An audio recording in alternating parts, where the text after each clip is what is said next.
Hello everyone, welcome to my channel. तो direct and indirect speech हम लोग पढ़ रहे थे। इसका पार्ट 1 मैंने पढ़ा रखा है, ठीक है। और आप वो भी वीडियो देख सकते हो। और अगर नरेशन मान लीजिए आपको समझ में नहीं आ रहा है तो मैंने एक प्लेलिस्ट बना रखा है, उसमें लगभग 18 वीडियोज़ हैं। 10-10 मिनट 12-12 मिनट का होगा, ज़्यादा नहीं। तो वो भी आप देख सकते हो, सो दैट आपको सारी चीज़ें अच्छे से समझ में आए, रूल्स क्या हैं, ये सारी चीज़ें आपको समझ में आए। तो आज हम लोग पार्ट 2 करेंगे। पार्ट 1 में लगभग हमने 21 क्वेश्चन कर रखा था, तो आज उसके आगे हम लोग देखेंगे। और इतना जान लो कि ये अगर सवाल आप कर ले गए ना, इतना 50 क्वेश्चन 60 क्वेश्चन जितना भी मैं करा रहा हूँ, अगर ये आप इतना कर ले गए तो बोर्ड्स एग्ज़ाम में आपका बहुत अच्छा नंबर आने वाला है।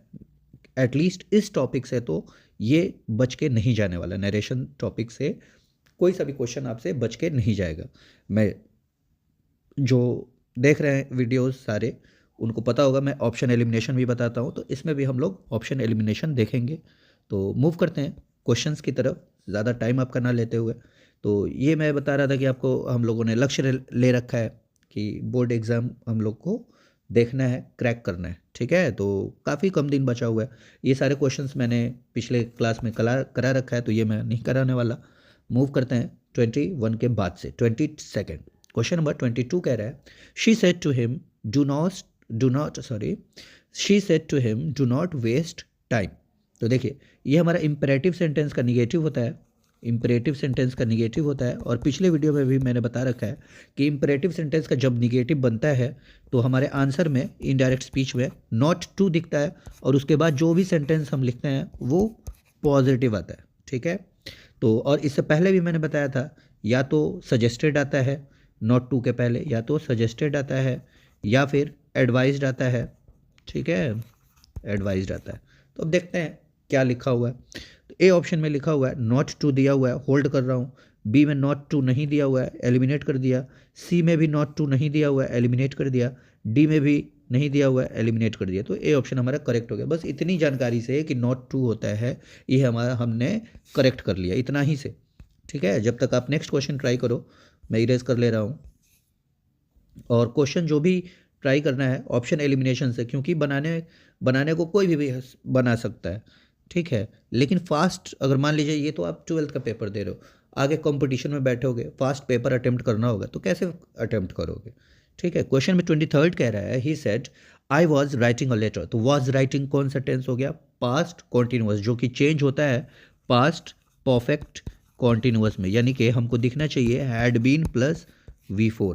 देखते हैं कहाँ कहाँ दिया हुआ है हैड बीन प्लस V4। तो ए ऑप्शन में हैड बीन प्लस V4 दिया है, होल्ड कर रहा हूँ। हैड बीन प्लस V4 दिया हुआ है, होल्ड किया। बी में ऐसा कुछ नहीं दिया, एलिमिनेट कर दिया। सी में हैज़ बीन लिखा हुआ है, तो ये भी एलिमिनेट हो गया। डी में V2 दिया हुआ है, तो ये भी एलिमिनेट हो गया। तो ये हमारा आंसर ए ऑप्शन करेक्ट हो गया। 24 में कह रहा है, she said I have been ill for a week. तो हैव बीन किस में चेंज हो जाएगा? हैड बीन में चेंज हो जाएगा। तो देखते हैं कहाँ कहाँ हैड बीन में चेंज किया है। ए ऑप्शन में हैड बीन लिखा हुआ है, होल्ड कर रहा हूँ। बी में हैज़ बीन लिखा हुआ है, एलिमिनेट हो जाएगा। सी में वाज लिखा है, एलिमिनेट हो जाएगा। डी में हैड बीन लिखा हुआ है, होल्ड कर रहा हूँ, ठीक है। लेकिन डी में देखिए, क्वेश्चन में हमारा क्या था? फॉर था, और डी में हमारा सिंस लगा दिया, तो ये भी हमारा एलिमिनेट हो गया। आंसर करेक्ट हो जाएगा ए ऑप्शन। मूव करते हैं नेक्स्ट स्लाइड की तरफ। क्वेश्चन नंबर 25 में कह रहा है, he said to me will you help me. तो विल किस में चेंज होता है? एक तो देखिए, मैंने बता रखा है कि ये हेल्पिंग वर्ब इंट्रोगेटिव है। हेल्पिंग वर्ब इंट्रोगेटिव में होता क्या है, एक तो आस्क्ड लगता है हमारा, सेड टू के जगह पे आस्क्ड लगता है। और कॉमा इन्वर्टेड कॉमा की जगह पे क्या हम लगाते हैं? कॉमा इन्वर्टेड कॉमा की जगह पे इफ लगाते हैं, ठीक है। इतना यहाँ तक कोई दिक्कत नहीं होनी चाहिए। विल किस में चेंज हो जाता है? विल का पास्ट होता है वुड, तो विल चेंज हो जाता है वुड में। अब देखते हैं सबसे पहले कि आस्क्ड कहाँ कहाँ दिया हुआ है। ए ऑप्शन में आस्क्ड लिखा है, होल्ड कर रहा हूँ। बी में भी आस्क्ड लिखा हुआ है, होल्ड कर रहा हूँ। ए में आस्क्ड है, बी में भी आस्क्ड है। सी में नहीं दिया है, एलिमिनेट कर दिया। डी में आस्क्ड दिया हुआ है, होल्ड कर रहा हूँ। अब देखिए, इफ़ पे हम जाते हैं। ए ऑप्शन में इफ़ लिखा हुआ है, होल्ड कर रहा हूँ। बी में इफ़ नहीं लिखा है, एलिमिनेट कर दिया। सी में भी इफ़ नहीं लिखा है, एलिमिनेट कर दिया। हमारा आंसर करेक्ट हो गया ए ऑप्शन। क्वेश्चन में 26 में कह रहा है, she said I shall return soon. तो शैल किस में चेंज होता है? शैल हो गया या विल हो गया। मैं इरेज कर ले रहा हूँ, जब तक आप खुद से ट्राई करो।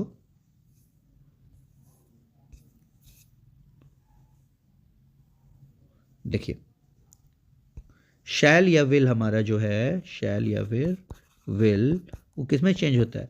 शुड या फिर शुड या वुड में चेंज हो जाता है। तो देखते हैं कहाँ कहाँ शैल विल को चेंज किया हुआ है। ए ऑप्शन में वुड लिखा हुआ है, होल्ड कर रहा हूँ। बी में शैल को शैल लिखा हुआ है, एलिमिनेट हो गया। सी में विल लिखा हुआ है, एलिमिनेट हो गया। डी में शी रिटर्न्स लिखा हुआ है, मतलब V5 लिखा हुआ है, तो ये भी हमारा डी ऑप्शन भी एलिमिनेट हो गया। हमारा आंसर करेक्ट हो गया ए ऑप्शन। 27 में कह रहा है he said I did not understand the lesson. तो डिड नॉट हमारा क्या होता है? डिड नॉट होता है सिंपल पास्ट। सिंपल पास्ट किस में चेंज होता है? पास्ट परफेक्ट में। यानी कि हमारा आंसर में दिखना चाहिए had plus not plus V3। ठीक है, हैड नॉट प्लस V3 आपको दिखना चाहिए आंसर में। देखते हैं कहाँ कहाँ दिया हुआ है। ए ऑप्शन में लिखा हुआ है had not plus V3, hold कर रहा हूँ। बी में डिड नॉट प्लस V1 लिखा है, एलिमिनेट हो गया। सी में हैज़ नॉट प्लस V3 दिया है, एलिमिनेट हो गया। डी में वाज नॉट प्लस V4 दिया, एलिमिनेट हो गया। हमारा आंसर करेक्ट हो गया 27 का ए। मूव करते हैं नेक्स्ट स्लाइड की तरफ, स्लाइड नंबर 5, क्वेश्चन नंबर 28। कह रहा है she said to me where did you meet him. तो ये हमारा क्या हो गया? ये क्वेश्चन हो गया, और क्वेश्चन किस में है? सिंपल पास्ट में है, तो हमने इसको पास्ट परफेक्ट में चेंज करना होगा। और देखिए जहाँ भी WH इंट्रोगेटिव आता है, मैंने पिछले वीडियो में भी बता रखा है, WH इंट्रोगेटिव को जब हम इनडायरेक्ट में करते हैं तो पहले तो WH आता है, फिर जाके एक सब्जेक्ट आता है, तब जाके कहीं हमारा हेल्पिंग वर्ब आता है। तो ये हमारा सिंपल पास्ट था, तो यहाँ पे हेल्पिंग वर्ब जब इनडायरेक्ट करेंगे तो क्या आएगा? हैड आएगा। ठीक है, तो देखते हैं कहाँ कहाँ ऐसा दिया हुआ है।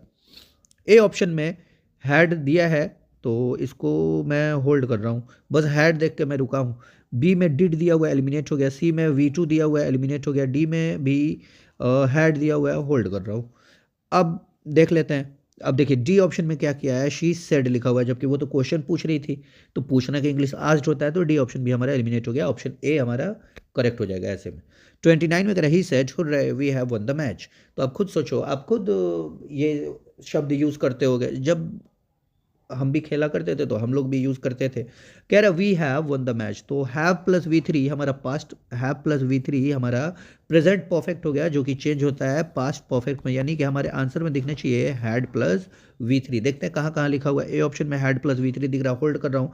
बी में हैव प्लस V3 दिख रहा है, एलिमिनेट हो गया। सी में V2 दिख रहा है, तो ये भी एलिमिनेट हो गया। डी में हैड प्लस V3 तो दिख रहा है, लेकिन कर रहा है एक्सक्लेम्ड विद सॉरो, कि दुख के साथ उन्होंने मुझे बताया, मतलब दुख के साथ वो लोग खुश था। बताइए ये कोई बात थोड़ी। डी ऑप्शन भी हमारा एलिमिनेट हो गया, तो ए ऑप्शन हमारा करेक्ट हो गया। क्वेश्चन नंबर 30 में कह रहा है she said I can not lift this box. तो कैन नॉट किस में चेंज हो जाएगा? Could not. ठीक है, कुड नॉट। देखते हैं कहाँ कहाँ लिखा हुआ है। ए ऑप्शन में कुड नॉट लिखा है, होल्ड कर रहा हूँ। बी में कैन नॉट लिया है, एलिमिनेट हो गया। सी में मे नॉट दिया है, एलिमिनेट हो गया। डिड नॉट दिया है, डी में एलिमिनेट हो गया। 3 ऑप्शन ऐसे ही एलिमिनेट हो गया। ए ऑप्शन हमारा करेक्ट हो गया। मूव करते हैं क्वेश्चन नंबर 31 की तरफ, slide number 6। He said to her please sit down. तो प्लीज़ के लिए मैंने क्या बताया था? प्लीज़ के लिए मैंने बताया था कि रिक्वेस्टेड आ जाता है। तो देखते हैं कहाँ कहाँ लिखा हुआ है रिक्वेस्टेड। ए ऑप्शन में रिक्वेस्टेड लिखा है, होल्ड कर रहा हूँ। बी में ऑर्डर्ड लिखा है, एलिमिनेट हो गया। सी में सेड लिखा है, ये भी एलिमिनेट हो गया। डी में टोल्ड लिखा है, ये भी एलिमिनेट हो गया। हमारा आंसर करेक्ट हो गया ए ऑप्शन। क्वेश्चन नंबर 32 में कह रहा है she said I had finished my homework. तो हैड फिनिश्ड हमारा पास्ट परफेक्ट होता है, जिसमें टेंस चेंज नहीं होता है। पास्ट परफेक्ट में ही रह जाता है। तो देखते हैं कहाँ हैड फिनिश्ड दिया हुआ है। ए ऑप्शन में हैड फिनिश्ड दिया, होल्ड कर रहा हूँ। बी में फिनिश दिया हुआ है, एलिमिनेट हो गया। सी में हैज़ फिनिश दिया, एलिमिनेट हो गया। डी में वाज फिनिशिंग दिया, एलिमिनेट हो गया। ए ऑप्शन हमारा करेक्ट हो गया। क्वेश्चन नंबर 33 में कह रहा है he said the sun rises in the east. तो देखिए आप खुद देखो कि ये एक यूनिवर्सल ट्रूथ है। आप किसी भी देश में चले जाओ, पूरे धरती की मैं बात कर रहा हूँ, कहीं भी चले जाओ, सूरज हमेशा पूरब से ही उगता है। ठीक है, तो ये हमारा यूनिवर्सल ट्रूथ है, जिसमें टेंस चेंज नहीं होता है, चेंज ऑफ टेंस इसमें नहीं होता है। तो हमारा डायरेक्ट आंसर हो जाएगा ही सेड, उसके बाद एक दैट लगाइए, ही सेड दैट, यहाँ पे दैट लगा के उसके बाद फिर से इस सेंटेंस को एज इट इज़ उतार दीजिए। बस कॉमा, इन्वर्टेड कॉमा हटा देना होता है। देखते हैं कहाँ लिखा है। ए ऑप्शन में वैसा ही लिखा है, तो बाकी तो चेक ही नहीं करेंगे। वैसे भी मैं दिखा दे रहा हूँ, इसमें सिंपल पास्ट कर दिया, राइज का रोज कर दिया है। इसमें सी में राइज का राइजन कर दिया है, तो ये भी एलिमिनेट हो जाएगा। डी में ही टोल्ड सेड, तो मैंने सेड टू टोल्ड में चेंज होता है, सेड टू टोल्ड में चेंज हो जाता है। सेड में ही रहता है। ठीक है, तो यहाँ पे सेड को टोल्ड में कर दिया, तो ये भी हमारा एलिमिनेट हो गया। क्वेश्चन नंबर 34 कह रहा है, slide number 7, question number 34, she said to me why are you late. तो अभी ये भी क्या है? हेल्पिंग वर्ब इंट्रोगेटिव है, और मैंने अभी बताया जहाँ हेल्पिंग वर्ब इंट्रोगेटिव आता है उसको अगर इनडायरेक्ट करते हैं तो WH आता है, फिर सब्जेक्ट आता है, तब जाके हेल्पिंग वर्ब आता है। तो ये हमारा आर दिया हुआ है, तो यहाँ पे हेल्पिंग वर्ब क्या हो जाएगा? जब इसको हम चेंज करेंगे तो हेल्पिंग वर्ब हमारा आ जाएगा वाज या वर। तो देखते हैं कहाँ कहाँ लिखा हुआ है। देखिए पहले तो आस्ड पे भी फोकस कर लेते हैं क्योंकि ये क्वेश्चन वाला सवाल है। आस्ड यहाँ दिया है, ए ऑप्शन में भी दिया है आस्ड, बी ऑप्शन में भी आस्ड दिया है, ठीक है। सी में नहीं दिया है, एलिमिनेट हो जाएगा। डी में आस्ड दिया है, होल्ड कर रहा हूँ। लेकिन डी में क्या किया, एम लिखा हुआ है तो इसलिए मैंने एलिमिनेट कर दिया। मैंने क्या बोला कि वाज या वर हमारे आंसर में दिखना चाहिए। ए ऑप्शन में वाई के जस्ट बाद वाज लिखा हुआ है। देखिए वाई मतलब डब्ल्यू एच के जस्ट बाद हेल्पिंग वर्ब मैंने नहीं ना लिखा है, मैंने लिखा है डब्ल्यू एच के बाद सब्जेक्ट आएगा तब हेल्पिंग वर्ब आएगा। तो ये भी ऑप्शन हमारा बी एलिमिनेट हो गया, आंसर करेक्ट हो गया 34 का ए। 35 में कह रहा है he said I am sorry he said I am learning English. तो देखिए एम लर्निंग कौन सा टेंस हो गया हमारा, प्रेजेंट कॉन्टिन्यूअस हो गया, जो कि चेंज होता है पास्ट कॉन्टिन्यूअस में। पास्ट कॉन्टिन्यूअस का स्ट्रक्चर क्या होता है, वाज या वर और प्लस V4। तो देखते हैं कहाँ कहाँ ऐसा दिया हुआ है। फर्स्ट ऑप्शन में वाज या वर प्लस V4 दिख रहा है, होल्ड कर रहा हूँ।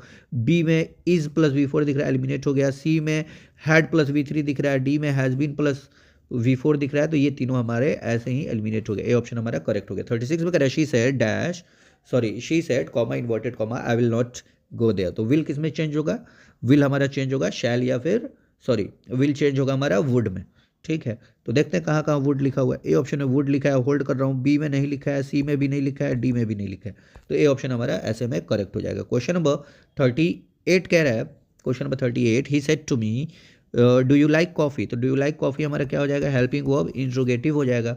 हेल्पिंग वर्ब इंट्रोगेटिव में मैंने क्या बोला पहले तो कि सेड टू जो है वो आस्क्ड में चेंज हो जाता है और कॉमा इन्वर्टेड कॉमा इफ में चेंज हो जाता है। तो देखते हैं ए ऑप्शन में आज लिखा हुआ है, होल्ड कर रहा हूँ। बी में भी आज लिखा है, होल्ड कर रहा हूँ। सी में टोल्ड लिखा हुआ है, एलिमिनेट हो जाएगा। डी में आज लिखा हुआ है, होल्ड कर रहा हूँ। लेकिन इसमें डी ऑप्शन में इफ़ कहीं नहीं दिख रहा है तो ये भी एलिमिनेट हो गया। बी ऑप्शन में भी इफ़ नहीं दिख रहा है, एलिमिनेट हो गया। ए ऑप्शन हमारा करेक्ट हो गया। तो ये जो जितना भी स्लाइड है हमारा, पता नहीं क्यों बार बार ए ऑप्शन आ रहा है, तो इससे कंफ्यूज नहीं होना है और ना ही ऐसे मान के बैठ जाना है कि हाँ तुक्का मार के ए ऑप्शन ही मार दूँ, क्यों बाकी ऑप्शन पढ़ूँ। नहीं, आपको करना है। मैं यहाँ पे आपको कर करके दिखा रहा हूँ, सॉल्व कर रहा हूँ कि लॉजिक के साथ कि ये ऐसे होता है, ये ऐसे होता है, ठीक है। तो वैसा आपको करना है, ये नहीं कि हाँ सब में ए आ रहा है तो मैं भी ए टिक कर दूं। कह रहा है she said I was feeling tired. तो वाज फीलिंग हमारा कौन सा टेंस हो गया, पास्ट कॉन्टिन्यूअस, जो कि चेंज हो जाता है पास्ट परफेक्ट कॉन्टिन्यूअस में, जिसका स्ट्रक्चर होता है हैड बीन प्लस V4, ठीक। तो देखते हैं कहाँ कहाँ हैड बीन प्लस V4 दिया। ए ऑप्शन में दिया है, होल्ड कर रहा हूँ। बी में नहीं दिया है तो एलिमिनेट हो गया। सी में हैज़ बीन दिया है तो एलिमिनेट हो गया। डी में भी ऐसा कुछ नहीं दिया तो ये भी एलिमिनेट हो गया। ए ऑप्शन हमारा करेक्ट हो जाएगा। 39 में he said Bravo you did well. तो आप शाबाशी दे रहे हो, ब्रावो मतलब होता है शाबाशी देना, तो शाबाशी दे रहे हो, ठीक है। तो देखिए ए ऑप्शन में लिखा है he exclaimed with praise that I had done well. देखिए डिड हमारा कौन सा टेंस हो गया, डिड सिंपल पास्ट हो गया। सिंपल पास्ट का V2 है जो कि पास्ट परफेक्ट में चेंज हो जाता है, तो हमारे आंसर में हैड प्लस V3 दिखना चाहिए। यहाँ पे हैड प्लस V3 दिखा ए ऑप्शन में, होल्ड कर रहा हूँ। बी में नहीं दिख रहा है, एलिमिनेट हो गया। सी में भी हैड प्लस V3 नहीं दिख रहा है, एलिमिनेट हो गया। डी में हैड प्लस V3 तो दिख रहा है लेकिन कह रहा है ही एक्सक्लेम्ड विद सॉरो। अब बताइए आप शाबाशी किसी को सॉरो के साथ थोड़ी दीजिएगा, दुख के साथ थोड़ी दीजिएगा, तो ये भी एलिमिनेट हो गया। 39 का आंसर हो जाएगा हमारा ऑप्शन नंबर ए। मूव करते हैं नेक्स्ट स्लाइड नंबर 9 की तरफ। कह रहा है he said to him never tell a lie, कि कभी झूठ मत बोलो, ठीक है। तो आपको अगर कोई कह रहा है कि कभी झूठ मत बोलो तो कोई ऑर्डर थोड़ी दे सकता है।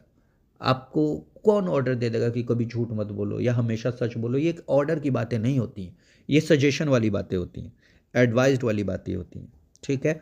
ए ऑप्शन में एडवाइज्ड यूज़ किया, होल्ड कर रहा हूँ। बी में ऑर्डर्ड यूज़ किया, तो बी तो ऐसे ही नहीं होगा क्योंकि मैंने अभी बताया ऑर्डर नहीं दे सकते हो आप। सी में टोल्ड भी नहीं हो सकता, किसी को आप बता नहीं रहे हो, आप किसी को सजेशन दे रहे हो। डी में requested him never telling a lie. देखिए ये कंसीडर कर लेता अगर यहाँ पर सिर्फ टेल दिया रहता ना तब, ठीक है। तो ये भी हमारा ऑप्शन नहीं होगा डी, तो हमारा आंसर करेक्ट हो जाएगा ए ऑप्शन। 41 में कह रहा है he said I use to live here. तो बस देखिए जो हमारा यूज्ड टू होता है, यूज्ड टू ये मॉडल वर्ब है, इसको जब हम चेंज करते हैं तो ये हमारा यूज्ड टू में ही रह जाता है। तो देखते हैं कहाँ कहाँ यूज्ड टू को यूज्ड टू रहने दिया है। ए ऑप्शन में यूज टू लिखा है, होल्ड कर रहा हूँ। बी में हैड यूज्ड टू कर दिया है तो ये एलिमिनेट हो जाएगा। सी में V5 कर दिया तो ये भी एलिमिनेट हो जाएगा। डी में वाज यूज्ड टू कर दिया तो ये भी एलिमिनेट हो जाएगा। ए ऑप्शन हमारा करेक्ट हो जाएगा। 42 में she said I am going to Patna. तो एम प्लस V4 क्या होता है हमारा, प्रेजेंट कॉन्टिन्यूअस, जो कि चेंज होता है वाज या वर प्लस V4 में चेंज हो जाता है, ठीक है। V4 में चेंज हो जाता है। देखते हैं कहाँ कहाँ लिखा हुआ है। पहला ऑप्शन में वाज प्लस V4 दिया, होल्ड कर रहा हूँ। बी सी डी में नहीं दिया हुआ है तो ये हमारा एलिमिनेट हो गया, क्योंकि बी में इज दिया हुआ है, सी में हैड दिया हुआ है, डी में वुड दिया हुआ है, तो ये सारा का सारा हमारा एलिमिनेट हो गया। मूव करते हैं नेक्स्ट स्लाइड की तरफ। तो नेक्स्ट स्लाइड देखिए, हमारे पास क्वेश्चंस बहुत हैं, ठीक है, लेकिन टाइम कम है, तो स्मार्टली हम लोग पढ़ेंगे, थोड़ा थोड़ा करके पढ़ेंगे ताकि आपको भी कन्वीनियंट रहे और आप भी आसानी से देख सको सारी चीज़ों को। थोड़ा थोड़ा करके हम लोग को मैं कोशिश करूँगा कि सारा टॉपिक ही आपको पढ़ा दूँ, आपको ये ना लगे कि आपने कुछ नहीं पढ़ रखा है। आप एग्ज़ाम के लिए थोड़ा कॉन्फिडेंट फील करो। बाकी जहाँ से भी आप पढ़ सकते हो, जो भी पढ़ सकते हो, हर सब्जेक्ट को ना थोड़ा थोड़ा टाइम दो। आपने इतना दिन से नहीं पढ़ा, अभी आ रहे हो आप अचानक से पढ़ने, तो आपको मेहनत करना पड़ेगा, बाकी लोगों से ज़्यादा मेहनत करना पड़ेगा। आप सारी चीज़ों के साथ सेक्रीफाइस करो थोड़ा, और पढ़ाई पे एटलीस्ट ये 1 महीना जो बचा हुआ है, इस 1 महीने सीरियस हो जाओ, ठीक है? फिर खेलने कूदने के लिए बहुत समय बाकी है। आप सब काम करो, साथ ही साथ पढ़ाई भी करो, ठीक है? मेरा इतना ही बस आपसे रिक्वेस्ट है। बाकी आप अपना बेहतर, आपसे बढ़िया कोई नहीं सोच सकता है। आप क्या कर रहे हो, क्या नहीं कर रहे हो, गाड़ी पेरेंट्स के आंखों में धूल तो नहीं झोंक रहे, ये सारा सब चीज़ आप ही को सोचना है। आप 12th में आ गए हो, आपको कोई उतना आपके आगे पीछे नहीं घूम सकता है। आप क्या ही कोई आपके आगे पीछे घूमेगा, ठीक है? तो आप बस पढ़ाई पे अपना फोकस करते रहो। बाकी कोई डाउट होगा तो आप मेरे को बता देना, या स्पेशली कोई टॉपिक चाहिए होगा तो वो भी बता देना। और पीडीएफ के लिए आप कमेंट बॉक्स में बोल सकते हो, मैं पीडीएफ भी आपको सेंड कर दूंगा, कोई दिक्कत वाली बात नहीं। इंस्टाग्राम पे भी हमारा चैनल है, व्हाट्सएप पे भी हमारा चैनल है, तो ठीक है। बाकी आज यहीं तक रहने देते हैं, आगे फिर हम लोग इसका और सवाल लगाया जाएगा नरेशन का। और मैं बोल रहा हूँ ना, नरेशन आप इतना कर लो, इससे बाहर कुछ नहीं आने वाला। बस अगर आपको नरेशन समझ में नहीं आ रहा है तो मैंने इसके लिए अलग से मैंने बताया कि आपको प्लेलिस्ट इसी चैनल पे मिल जाएगा, 17-18 वीडियो लगभग वहाँ पे हैं अवेलेबल, 10-10 मिनट 12-12 मिनट के हैं, और मैंने उसको बहुत थॉरोली बता रखा है ट्रिक के साथ, ठीक है? ट्रिक, मैं ट्रिक नहीं बताता, क्योंकि ट्रिक जो है वो एक जगह तो लगता है, दूसरी जगह नहीं लगेगा। जैसे ही क्वेश्चन आपका बदलेगा तो ट्रिक नहीं लगेगा, तो इसीलिए मैंने वहाँ पे लॉजिक बता रखा है। अगर मैंने फर्स्ट वीडियो में ही आई थिंक लॉजिक बता रखा है वहाँ पे, अगर आप फर्स्ट वीडियो ही देखोगे ना, और अगर ध्यान से उसको जहाँ मैं समझा रहा हूँ, जो लॉजिक समझा रहा हूँ, अगर ध्यान से समझोगे ना तो कोई रूल रेगुलेशन कुछ याद करने की ज़रूरत नहीं है, ऐसे ही आप नरेशन कर ले जाओगे, ठीक है? चलिए फिर आप अपना पढ़ाई कंटिन्यू रखो। चलिए, थैंक यू।